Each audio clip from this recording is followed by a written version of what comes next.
우리 오늘 하나님 말씀 보시겠습니다. 누가복음 10장 17절에서부터 24절까지의 말씀입니다. 누가복음 10장 17절에서부터 24절까지의 말씀입니다. 제가 봉독하겠습니다.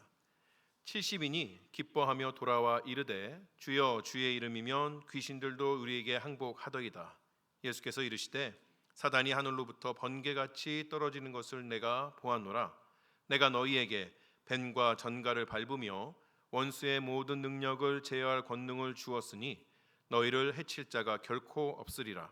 그러나 귀신들이 너희에게 항복하는 것으로 기뻐하지 말고 너희 이름이 하늘에 기록된 것으로 기뻐하라 하시니라. 그때에 예수께서 성령으로 기뻐하시며 이르시되 천지의 주제이신 아버지여 이것을 지혜롭고 슬기 있는 자들에게는 숨기시고 어린아이들에게는 나타내심을 감사하나이다. 옳소이다. 이렇게 된 것이 아버지의 뜻이니이다. 내 아버지께서 모든 것을 내게 주셨으니 아버지 외에는 아들이 누구인지 아는 자가 없고 아들과 또 아들의 소원대로 계시를 받는 자 외에는 아버지가 누구인지 아는 자가 없나이다 하시고 제자들을 돌아보시며 조용히 이르시되 너희가 보는 것을 보는 눈은 복이 있도다. 내가 너희에게 말하노니 많은 선지자와 임금이 너희가 보는 바를 보고자 하였을 때 보지 못하였으며 너희가 듣는 바를 듣고자 하였을 때 듣지 못하였느니라. 아멘. 사람들은 어떤 때에 행복하다고 느낄까요? 사람들이 인생에 있어서 기뻐하는 때가 언제일까요? 몇 년 전에 미국에서 70세가 넘으신 70세 플러스 우리 어르신들에게 설문조사를 했습니다. 그 설문조사에 나온 그 조사의 결과를 따르면 그 어르신들이 말할 때에 자신의 인생에서 가장 좋았을 때가 언제냐라고 질문을 하였더니 남자의 경우는 자신 40세 때가 제일 좋았다. 여자의 경우는 38살 때가 제일 좋았다. 그렇게 대답을 했습니다. 그 대답에 비추어 보면 여기 계신 대부분의 분들은 좋은 시절 다 지난 건가요? 하지만 너무 걱정하지 마십시오. 또 다른 그러한 설문조사에 따르면 인생에 있어서 74세 때가 제일 행복지수가 높았다고 하는 조사도 있습니다. 그러니까 너무 그런 것에 신경 쓰지 마시고 오늘이 제일 좋은 거다 생각하시면 좋겠어요. 또 인생에서 가장 행복한 때가 언제냐라고 물었더니 가장 높은 그러한 대답을 가졌던 것은 첫 아이가 태어났을 때 대답을 했고 자녀들에 관한 것 우리 애가 처음으로 말했을 때 아빠를 불렀을 때 그런 것과 더불어서 손 자녀들을 보았을 때 이런저런 자녀와 손 자녀들을 합치면 응답의 한 40% 정도 가량 되는 것을 볼 수 있습니다. 한국에서 직장인들에게 직장 생활에서 가장 행복한 때가 언제냐 물어보면 언제일 것 같습니까? 연봉 올랐을 때. 그렇죠. 연봉 올랐을 때가 1위로 올랐습니다. 영국에서 했던 그런 설문조사 인생에서 인생이 아니라 일상에서 그러니까 인생에 있어서 어느 한 부분만 얘기하는 것이 아니라 평소로 살아나가면서 그 일상 가운데서 행복함을 느낄 때가 언제냐 그런 질문을 했더니 상위에 오른 대답들은 방금 세탁한 빳빳한 새 이불을 덮고 잘 때, 얼굴 위로 햇살이 부서질 때. 제가 영국은 안 가봤는데 영국 비가 많이 온다 그러죠. 아마 그래서 그런지 모르겠습니다. 고마워요라고 말을 하거나 혹은 모르는 사람이 나에게 친절을 베풀어 줄 때, 길을 가다가 돈을 주울 때, 자신만의 시간을 가질 때, 배가 찢어지도록 웃을 때, 이러한 대답들이 상위에 오르는 것을 볼 수 있습니다. 여러분 이런 대답들을 보니 어느 정도 공감이 좀 되시나요? 여러분은 어떤 때에 행복하다고 느끼시나요? 여러분의 인생에 있어서 가장 기뻐했을 때는 또 언제일까요? 모든 인간들은 기쁘고 행복한 삶을 살기를 원하죠. 여러분도 아마 그러시리라고 믿습니다.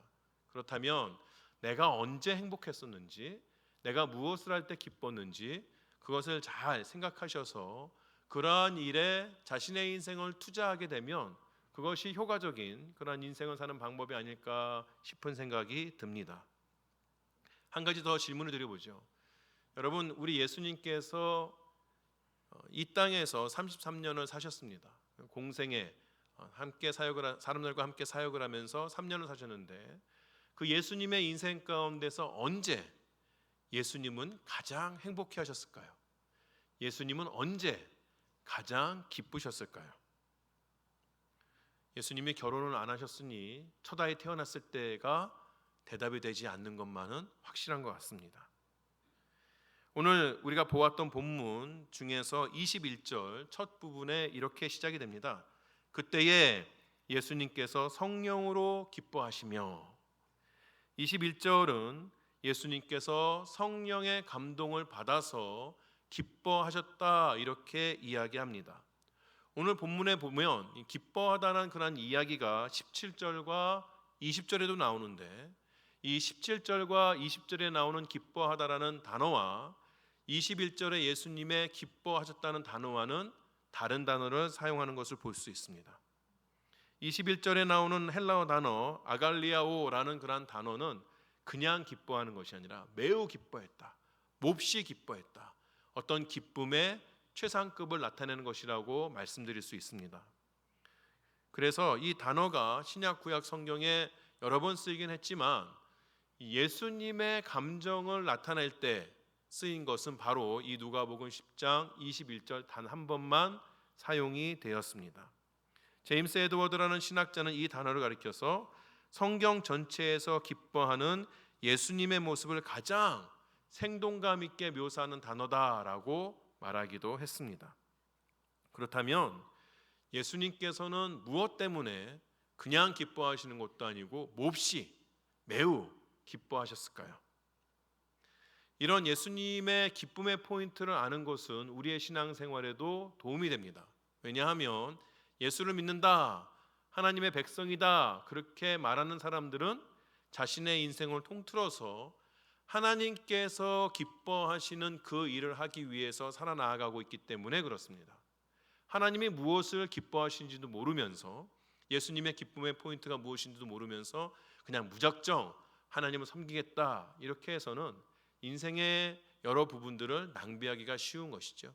그렇기 때문에 하나님 앞에서 예수님께서 기뻐하시는 그것을 잘 아는 것은 우리의 신앙생활이 올바로 이루어질 수 있도록 하는데 큰 도움이 되는 것입니다. 오늘 그러한 기쁨의 포인트를 찾기 위해서 먼저 이 사건의 배경을 살펴볼 수 있도록 그렇게 하겠습니다. 우리 이제 누가복음 9장을 쭉 보았는데 누가복음 9장의 첫 장면에서는 예수님께서 자신을 쫓아다니던 그런 많은 사람들 중에서 12명의 사도, 그 사도들을 따로 불러서 권능을 주시고 하나님의 하나님께서 주시는 그런 능력과 권위를 주시고 내보내시는 장면이 나옵니다. 그런데 10장의 첫 부분에 있어서도 예수님께서 그 많은 사람들 가운데 특별히 70명을 택하셔서 따로 세우시고 그들에게 내보내시는 장면이 나오게 됩니다. 앞에서 12사도에게 하신 것처럼 이 70명의 제자들을 내보내시면서도 예수님께서 당부하시는 말씀이 있었어요. 너희가 전도를 나가게 될 때에 어떤 마음가짐을 가져야 된다, 어떤 행실을 또 보여야 된다, 이런 것들에 대해서 말씀하신 것이죠. 그런데 특별히 이 70명을 내보내실 때에는 어떤 당부의 말씀을 하실 때에 늘 긍정적인 힘이 되는 말씀만 하신 것이 아니라 어떻게 보면 좀 더 부정적인 그러한 이야기들, 그다지 힘이 되지 않을 만한 그러한 이야기들을 하셨습니다. 예수님은 그들에게 너희에게 낙담되는 일이 있을 것이다, 위험이 있을 것이다, 너희가 나아갈 때에 모든 것이 다 풍성하게만 주어지는 것은 아닐 것이라고 경고의 말씀을 주시면서 그들을 내보내셨던 것이에요. 그러한 말씀을 듣고 예수님의 보내심을 받았던 그 70명의 전도대가 다시 돌아왔을 때에 어떠한 모습으로 돌아왔을까요? 오늘 본문의 17절은 그들이 기뻐하며 돌아왔다 이렇게 이야기합니다. 예수님께 사명을 받고 행하는 그러한 사람들의 삶의 결과라는 것은 지치고 냉소적이고 탈진한 상태에서 내버려지는 것이 아닙니다. 그 안에는 분명히 세상이 줄 수 없는 평안과 기쁨이 있습니다. 그래서 기독교의 복음을 희극이라고 말들 합니다. 그 가운데 어려움과 또는 슬픔이 있을 수는 있지만 결국에는 기쁨으로 맞춰지는 것이 복음의 삶이 되기 때문에 그렇습니다. 보냄을 받은 이 70명의 제자들도 그러한 것들을 경험했던 것이죠. 그 짧은 사역 가운데 어려움이 없었던 것은 아닐 것입니다. 그들이 예수 그리스도를 전파할 때 모든 사람들이 다 환영하고 받아들이고 좋아하고 이러한 것들은 아니었을 것이에요. 그들을 거부하는 사람들도 있었고 원하지 않던, 상상하지 못했던 그러한 어려움도 있을 수 있었을 것입니다. 그럼에도 불구하고 그들이 다시 예수님 앞에 돌아왔을 때에 그들은 그러한 어려움들을 다 잃어버릴 만한 놀라운 경험, 흥분되는 일을 가지고 지금 예수님 앞에 돌아오게 된 것이죠. 어떻게 예수님 앞에 그들의 사역을 보고합니까? 주여, 주의 이름이면 귀신들도 우리에게 항복하더이다. 벌써 예수님을 부르는 호칭부터가 달라져 있는 것이죠. 이전에는 사람들이 예수님을 부를 때 선생님이요, 랍비요, 아저씨란 말은 성경에 없지만 여하튼간에 이렇게 저렇게 막 불렀을 텐데 지금 전도를 나갔던 사람들이 돌아와서 예수님을 부를 때에 부르는 단어가 주님, 이것으로 바뀌어져 있습니다. 그러면서 그들이 예수의 이름을 말할 때에 자신들 앞에서 위협하던 귀신들이 항복하고 복종하는 일이 있었다고 기쁘게 대답을 하는 것이죠. 혹시 여러분 중에 귀신 쫓아내본 경험이 있으십니까? 보신 적은 있으세요? 이 귀신 쫓아내는 것을 직접적으로 하지 못했어도 보기만 해도 얼마나 이게 흥분이 됩니까? 귀신 들린 사람 보면 참 무섭습니다. 이상한 소리를 하고, 그렇죠? 되게 공격적이기도 하고, 도저히 사람의 어떠한 일반적인 감정 가지고는 받아들이지 못하는 그런 어려움이 있는데 그런 사람들이 갑자기 예수의 이름으로 쫓아나가는 것을 볼 때에 그것을 보는 것만으로도 마음의 흥분이 되는데, 우리가 귀한 경험을 했다 생각이 되는데 내가 예수의 이름을 외쳤더니 다른 건 안 하고 그냥 예수의 이름만 말하였더니 그 귀신이 쫓아나가는 것을 볼 때에 그 마음의 흥분이 얼마나 대단하겠습니까? 전도를 나갔던 이들이 그러한 경험들을 통하여서 예수라는 분이 메시아이구나, 예수라는 분이 우리가 기다렸던 왕이구나, 그분의 권위와 능력을 경험하고 인정하게끔 되는 것이죠. 그들이 경험했던 것처럼 예수 그리스도의 이름 자체에 능력이 있습니다. 사람들의 눈에 보이지 않는 그런 영적인 힘이 그 이름 자체에 있다는 것을 우리가 믿고 의심해서는 안 되는 것이죠. 그리고 그 이름을 의지하고 우리에게 주어진 그 이름을 가짐으로 인하여서 우리에게 주어진 그 능력을 활용하며 살 수 있어야 되는 것입니다. 그 예수의 이름을 의지하며 살아가는 여러분이 되시기를 바랍니다. 이 보고를 들은 예수님은 사단이 하늘에서 떨어지는 것을 내가 보았다라고 말씀하십니다.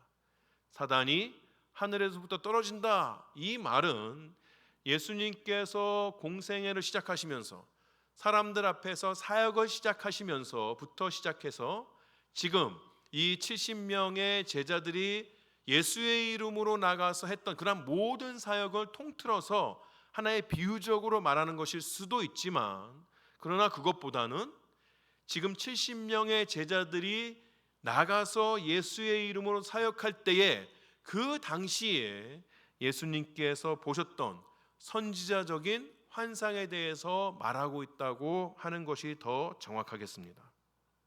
이제까지 누가복음을 쭉 보게 되면 이제까지 우리 9장까지의 그러한 이야기들 쭉 보게 되면 누가는 마귀라는 단어를 씁니다. 하나님을 대적하는 무리들에 대해서 마귀라는 단어를 쓰게 되는데 이제 10장에서는 사단이라는 단어를 사용하게 되는 것이죠. 사단은 모든 마귀들의 우두머리입니다. 세상은 하나님과 그를 대적하는 사단의 무리들의 싸움이 지속되고 있는 그러한 과정 중에 있는 것이죠. 예수님께서는 십자가와 부활을 통하여서 그 싸움의 승패를 이미 결정하셨습니다. 사단은 예수 그리스도의 십자가와 그의 부활을 통하여서 다시 회복할 수 없는 큰 손상을 입게 되었던 것이죠. 하지만 여전히 그 싸움은 끝이 나지 않았습니다. 우리가 사도행전에서 볼 수 있는 것처럼, 또 교회 역사에서 볼 수 있는 것처럼, 우리의 삶에서 볼 수 있는 것처럼 사단이 하나님 앞에 대항해서 싸우고 있는, 대적하는 그런 어떤 일들, 그것은 여전히 우리에게도 주어지고 있다는 것, 우리 주위에서 발생하고 있다는 것을 우리는 경험적으로도 또 말씀을 통하여서도 알 수 있는 것이죠. 하지만 그날에, 예수님께서 다시 이 땅에 오시는 그 날에는 예수님의 결정타로 인하여서 사단은 영원한 패배를 맛보게 될 것입니다. 계시록은 그날에 대해서 이렇게 이야기합니다. 계시록 20장 10절에 또 그들을 미혹하는 마귀가 불과 유황못에 던져지니 거기는 그 짐승과 거짓 선지자도 있어 세세토록 밤낮 괴로움을 받으리라. 이것이 예수님께서 다시 오신 날에 분명하게 이루어지는 일인 것이죠. 사단은 이미 패배했음에도 불구하고 그 패배를 인정하지 아니하고 끝까지 어떻게 해서든지 간에 자신의 권능을 찾아보려고 하는 것입니다.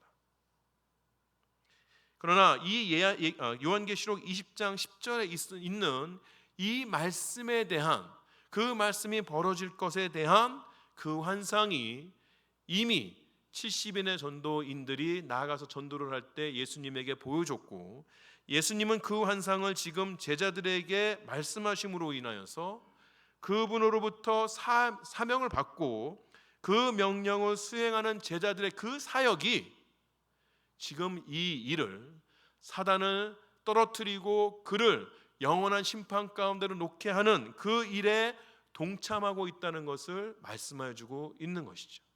여러분이 지금 이 땅에서 예수 그리스도의 이름을 행하는 모든 일들은 사단을 파는 일입니다. 사단을 그 마지막 심판 가운데로 몰아넣는 일입니다.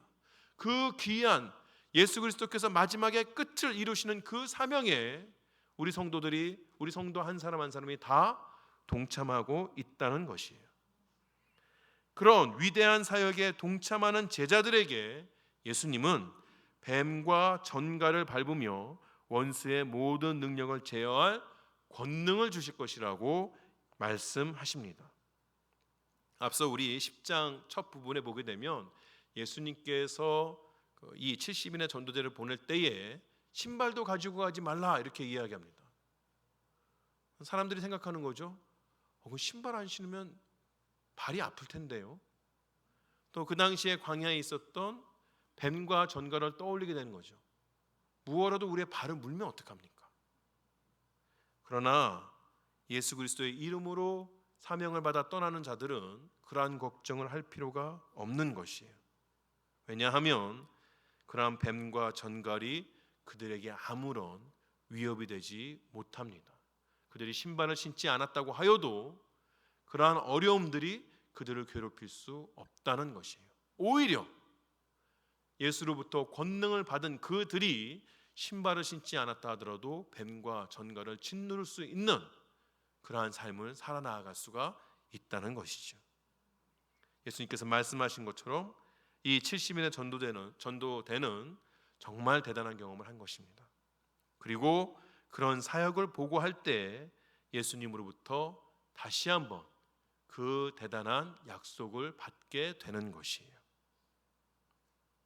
여러분의 손에 예수 그리스도의 권능이 주어지고 그로 인하여서 누구도 부인할 수 없는 능력의 삶을 산다면 얼마나 기쁠까요? 그러한 삶을 날마다 살아나갈 수 있다면 얼마나 행복할까요?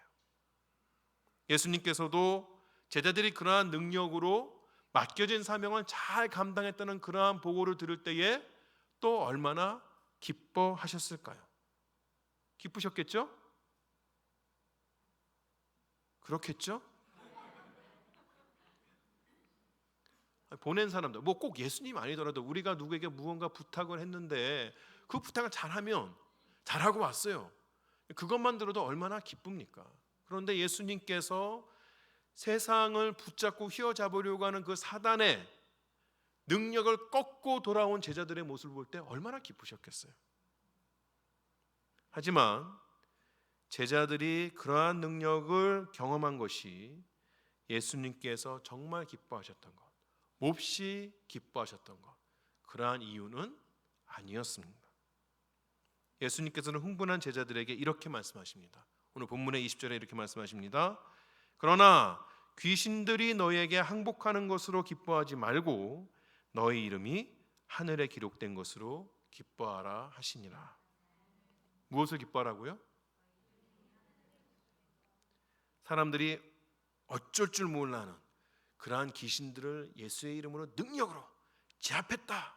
그런 다이나믹한, 매번마다 그냥 초자연적인 어떤 능력들이 드러나고 그러한 상황들이 경험이 되고 이러한 삶을 사는 것으로 기뻐할 것이 아니고, 하나님께서 그들의 이름을 하늘의 책, 즉 생명책에 기록해 주신 것으로 기뻐하라고 예수님은 그들에게 말씀하고 있는 것이에요. 그렇게 말씀하신 예수님은 하나님 앞에 기쁨과 감사의 마음으로 찬양을 돌립니다. 21절입니다. 천지의 주제이신 아버지여, 이것을 지혜롭고 슬기게 있는 자들에게는 숨기시고 어린아이들에게는 나타내심을 감사하나이다. 옳소이다. 이렇게 된 것이 아버지의 뜻이니이다. 그렇습니다. 예수님께서 정말 기뻐하셨던 이유는 하나님께서 이것을 제자들에게 나타내 주셨기 때문에 그런 것이에요. 이것이 무엇입니까? 이것은 비밀이었습니다. 세상에 지혜롭고 슬기 있는 자들에게는 숨겨진 비밀이었습니다. 수많은 사람들이 행복을 꿈꾸면서 정말 우리가 어떻게 살아야지 행복할 수 있느냐, 정말 우리가 어떻게 살아야지 매 순간순간마다 기쁨을 누리며 살 수 있느냐라고 그 길을 찾아 나섰지만 그들의 눈에는 숨겨진 비밀이었습니다. 그런데 그 비밀이 지금 어린아이들에게 나타난 것이에요. 여러분, 어린아이들 기억하십니까? 지난주에 우리가 함께 보았죠? 자신의 힘으로는 살아갈 수 없는 존재입니다. 인간 취급받지 못할 만큼 능력과 지식이 부족한 존재입니다. 지난주에 제가 설교 때 말씀드린 단어를 사용하자면 잉여인간과 같은 존재입니다. 어린아이는 그런 자신의 처지를 알았기 때문에 자신의 아버지를 바라보고 의지하고 사는 존재입니다. 아버지를 귀중하게 생각하고 아버지의 말에 귀를 기울이고 그의 뜻에 순종하는 것이 어린아이입니다. 아버지의 보호를 받고 아버지로부터 공급을 받아야만 살 수 있는 존재가 어린아이입니다. 그렇게 연약하고 보잘것없는 어린아이에게 그동안 수많은 지혜자들에게 감추어졌던 비밀이 드러난 것이죠. 제자들은 자신들이 가지고 있던 어떤 내적인 또는 외적인 능력이나 자격으로 인하여서 그 비밀을 받은 것이 아닙니다. 그들은 어린아이와 같았기 때문에 그 비밀을 볼 수 있었던 것이에요. 예수를 통해서 그들에게 주어진 하나님의 뜻, 하늘에 계신 아버지의 뜻에 순종했기 때문에 그들의 그 비밀이 그들에게 나타난 것입니다. 하나님께서는 이런 어린아이들과 같은 존재들에게 자신의 비밀을 보여주심으로 말미암아서 세상에 지혜가 있다 하고 능력이 있다 하면서 아버지의 뜻을 우습게 여기는 그러한 자들을 부끄럽게 하시는 것이에요. 그 비밀의 내용이 무엇입니까? 그 비밀의 내용은 예수 그리스도입니다. 인간은 어린아이와 같은 모습으로 하늘과 땅의 주인이신 하늘의 아버지를 만날 때에 참된 기쁨과 행복을 누릴 수가 있습니다. 그런데 그 하늘에 있는 아버지를 만나는 유일한 길은 예수 그리스도를 통한 것이에요. 예수님께서는 22절에서 이런 자신의 존재에 대해 확실하게 말씀을 하십니다. 22절 제가 다시 한번 읽겠습니다. 내 아버지께서 모든 것을 내게 주셨으니 아버지 외에는 아들이 누구인지 아는 자가 없고 아들과 또 아들의 소원대로 계시를 받은 자 외에는 아버지가 누구인지 아는 자가 없나이다 하시고, 본문에서 보시는 것처럼 성부 하나님께서는 성자이신 예수님에게 모든 것을 주셨습니다. 모든 것을 알려주셨습니다. 또한 성자와 성부의 관계는 매우 독특하면서도 독점적입니다. 성부와 성부는 삼위일체를 이루시기 때문에 서로에 대해서 완벽하게 완전하게 아십니다. 하지만 죄로 물든 이 세상에서 유일한 아들인 성자 예수님을 제외하고는 그 누구도 하늘에 있는 아버지를 아는 사람이 없다는 것이에요. 단 성자이신 예수님의 소원대로 아버지에 대한 계시를 받은 자, 그러한 자들만이 하늘의 아버지를 알고 그 아버지를 만날 수 있다는 것이죠. 이것을 조금 바꿔서 이야기하면 이 세상에서 참되신 창조주 하나님을 만나려면 반드시 그분의 아들을 거쳐야 하는 것입니다. 그래서 예수님께서는 요한복음에서도 이렇게 말씀하셨습니다. 요한복음 14장 6절에 예수께서 이르시되 내가 곧 길이요 진리요 생명이니 나로 말미암지 않고는 아버지께로 올 자가 없느니라. 예수님은 이 일을 위해서 이 땅에 오신 것입니다. 위대하신 하나님께서 인간의 육신을 입고 이 땅에 오신 그 이유가 있다면 오직 자신을 통해서 택하심을 받은 자들이 이 비밀을 알게 되고 구원을 받게 하기 위함인 것이에요. 지금 70인의 제자들이 흥분된 모습으로 돌아왔을 때에 예수님께서 정말로 기뻐하셨던 것은 그들이 사역의 현장에서 사람들이 부러워하는, 신기해하는 그러한 능력을 보였기 때문이 아니에요. 예수님께서 정말 기뻐하신 것은 제자들이 그러한 경험을 통하여서 그들 앞에 서 있는 예수가 누구인지를 바로 알게 되었기 때문에 그런 것이에요. 그것을 통해서 이제 그들의 입술에서 예수를 주님이라고 부를 수 있기 때문에 그러한 것이죠. 이제 그들이 구원의 길을 찾았기 때문에 예수님은 그 모습을 보시고 정말로 기뻐하셨던 것입니다. 자, 다시 한번 말씀드립니다. 예수님께서 가장 기뻐하는 일이 무엇입니까? 예수님은 언제 가장 큰 행복을 맛보셨나요? 한 영혼이 구원받을 때입니다. 어둠 가운데에서 빛으로 오신 예수님을 만나고 그를 구주로 영접함으로 인하여서 하늘의 아버지 앞에 나아갈 수 있는 자격을 얻을 때 예수를 통하여서 하나님 앞에 나온 그들이 사단이 하늘로부터 번개같이 떨어지는 가운데 세워지는 그 하나님의 나라의 백성이 될 때, 그때 예수님은 정말로 기뻐하시는 것이에요. 이것을 우리에게 적용해 볼까요? 예수님께서 가장 기뻐하시는 일이 무엇입니까? 여러분이 예수를 믿고 이 자리에서 하늘의 아버지께 예배할 때에 예수님은 그것을 가장 기뻐하십니다.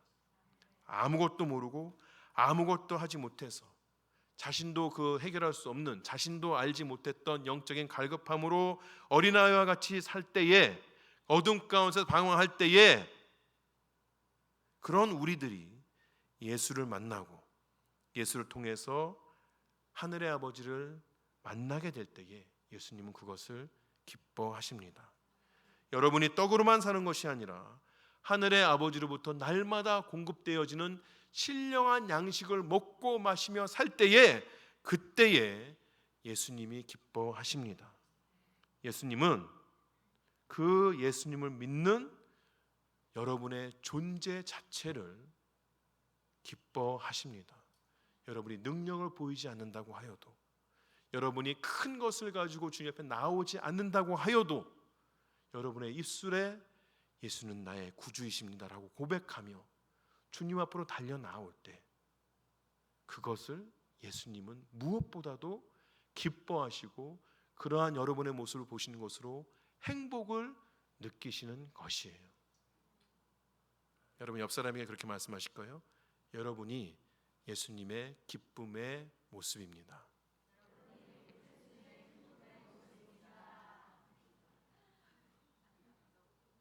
믿거나 말거나. 그래서 예수님은 제자들에게도 능력보다는, 그들이 보여왔던 능력보다는 그들의 이름이 하늘의 생명책에 적힌 것을 더 기뻐하라고 말씀하셨던 것이에요. 제자들은 자신들의 능력이나 업적이나 소유로 인해서 기뻐할 것이 아니고 자신들에게 주어지는 매우 특별한 신분, 즉 그들이 이제 하나님의 자녀라는 것과 하늘나라의 백성이 되었다는 것만으로 기뻐할 수 있어야 하는 것이죠. 그런 신분을 얻음으로 인해서 그들에게 주어지는 평안과 기쁨, 그것을 가질 수 있다는 그것만으로도 행복해할 수가 있어야 하는 것입니다. 사도행전 2장에 보면 오순절의 성령 강림 이후에 베드로가 주위에 있는 사람들에게 설교를 하게 됩니다. 그때의 베드로의 설교 중에 베드로가 다윗이 지은 시편 16편을 인용하게 됩니다. 사도행전 2장 28절에 그 인용이 이렇게 나옵니다. 주께서 생명의 길을 내게 보이셨으니 주 앞에서 내게 기쁨이 충만하게 하시리로다 하였으므로. 다시 한번 제가 읽겠습니다. 주께서 생명의 길을 내게 보이셨으니 주 앞에서 내게 기쁨이 충만하게 하시리로다. 동일한 그러한 구절이 정확하게 시편 16편에 나오게 되는데, 이때 다윗이 사용하였던 그 기쁨이라는 단어가 오늘 본문의 21장에 예수님의 기쁨을 표현할 때 나타냈던 그 기쁨과 같은 단어입니다. 다윗은 예수님을 보았나요? 보지 못했나요? 보았다고 말씀하시면 약간 좀 보지 못했죠.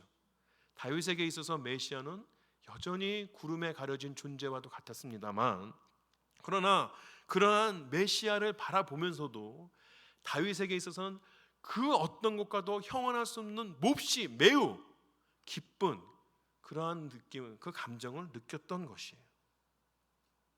그런데 지금 제자들은 다윗이 그렇게 보고 싶어 했던 그 실체를 보고 있는 것입니다. 얼마나 대단한 일입니까? 그래서 예수님께서도 이 오늘 본문 23절에 볼 때 제자들에게 너희가 보는 것을 보는 눈은 복이 있도다 라고 그렇게 말씀하셨어요.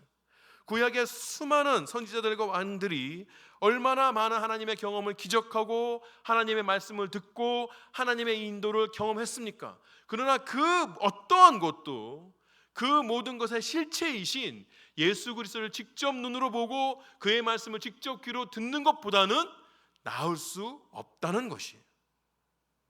다시 말해서 세상에 있는 어떠한 일도 비록 그것이 영적으로 신령한 일이라 할지라도 그리스도를 만나는 것보다 우리에게 더 큰 기쁨을 줄 수는, 더 큰 행복을 줄 수는 없다는 것이죠. 여러분의 마음을 기쁘게 하는 것이 무엇입니까? 여러분의 인생에 있어서 여러분에게 행복을 주는 것이 무엇입니까? 세상의 물질도 내 옆에 있는 어떠한 사람도 나에게 참된 기쁨의 근원이 될 수는 없는 것이에요. 종교적인 열심이나 그 가운데 우리가 보이는 영적인 능력도, 그 가운데 우리가 경험하게 되는 신령한 체험이라는 것도 우리의 기쁨의 참된 근원이 될 수는 없는 것이에요.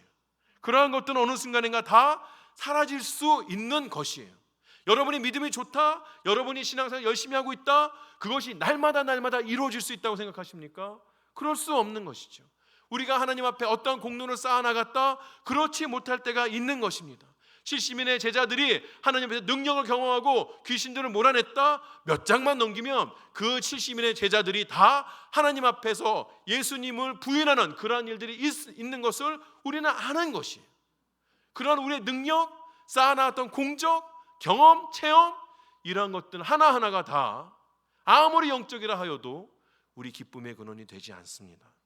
우리의 기쁨의 근원은 오직 예수 그리스도 한 분뿐입니다. 우리에게 어떤 일이 벌어진다고 하여도 우리를 그분의 가장 큰 기쁨으로 여기시는 그 예수님은 늘 우리와 함께 하십니다. 우리의 인생에 어떤 일이 일어난다고 하여도 하나님께서 우리에게 보여주신 그 비밀을 통하여서 우리가 얻은 영생은 변하지 않습니다. 하나님께서 예수를 통해서 아버지에게 나온 사랑하는 자녀들에게 부여하신 그 하나님 나라의 시민권은 절대 없어지지 않습니다. 예수님이 단단한 반석으로 우리 삶에 깔려 있어야 우리에게 주어지는 물질도, 건강도, 내 사랑하는 사람도, 영적인 능력과 신비한 체험도 다 의미가 있는 것이에요. 여러분, 그 예수님을 아직까지도 받아들이지 못하셨습니까? 이제는 받아들이셔야 됩니다.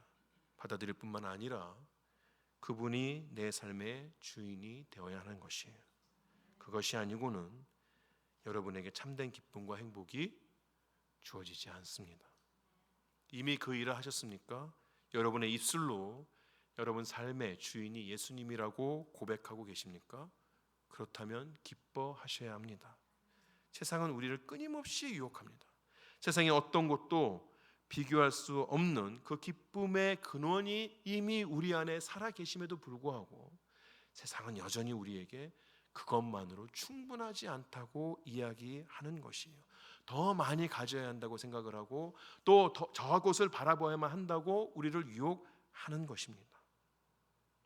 그러나 분명한 것은 그러한 것들이 참다운 기쁨의 근원이 되지 않습니다. 예수의 이름을 통해서 이 세상과 비교할 수 없는 하나님의 나라 안에 살고 있음에도 불구하고 사단은 마음을 하늘에 두지 말고 땅에 두라고 우리를 유혹합니다. 다 거짓입니다. 예수 안에 사는 그 삶보다 더 행복할 수는 없습니다. 그 삶보다 더 평안할 수는 없습니다. 사랑하는 세면의 성도 여러분, 여러분은 지금 기뻐하실 수 있겠습니까? 여러분 인생에 아무런 어려움, 걱정, 근심 없다고 말씀드리는 것이 아닙니다. 육신의 병이 있다 하여도, 내가 기도하면서 풀고자 하는 그 일이 여전히 풀리지 않는다고 하여도, 내 삶의 물질이 부족하다고 하여도, 그러나 여러분 한 사람 한 사람을 기뻐하시는 그 예수님 때문에 여러분은 기뻐하실 수 있으시겠습니까? 천지를 창조하시고 지금도 다스리시는 하나님 하늘의 아버지께서 비밀로 감추었던 예수 그리스도의 계시를 여러분에게 깨닫게 하심으로 인하여 여러분의 삶 가운데 세상에 줄 수 없는 기쁨과 평안이 넘치기를 주의 이름으로 축원합니다. 기도하시겠습니다.